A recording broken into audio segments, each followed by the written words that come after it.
আমি বারবার একটা কথা বলি যে কোনো মানুষকে ভালোবাসে না, কোনো মানুষকে সত্যিকার অর্থে ভালোবাসে না। শুধুমাত্র আপনার রব আল্লাহই আপনাকে ভালোবাসে।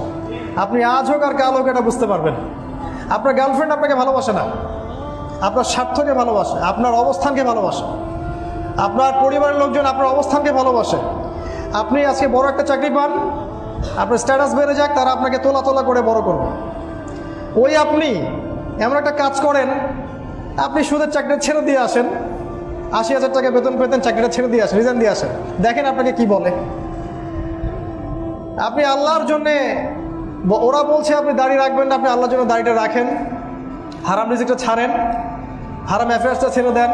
আপনার বড় ব্যবসা আছে কিন্তু হারাম, আপনি ছেড়ে দিয়ে পরিবারবর্গের কাছে আসেন, বলেন যে আমি আল্লাহর জন্য হারাম ব্যবসা ছেড়ে দিচ্ছি, দেখেন আপনাকে ভালোবাসে কিনা। মানুষকে ভালোবাসে না, অনলি আল্লাহ আমাদের রব আমাদেরকে ভালোবাসা। তো আল্লাহর জন্য সব ছাড়ার মানসিকতাটা থাকতে হবে।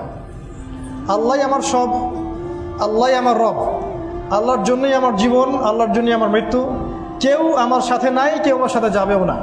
তাই দুনিয়ার এই সংক্ষিপ্ত সময়টা এই মানুষগুলোকে খুশি করার জন্য ব্যয় করবেন না। আল্লাহকে খুশি করতে চান, আল্লাহর কাছে ফেয়ার থাকেন, আল্লাহ আপনাকে সম্মানিত করে দেবেন ইনশাআল্লাহ।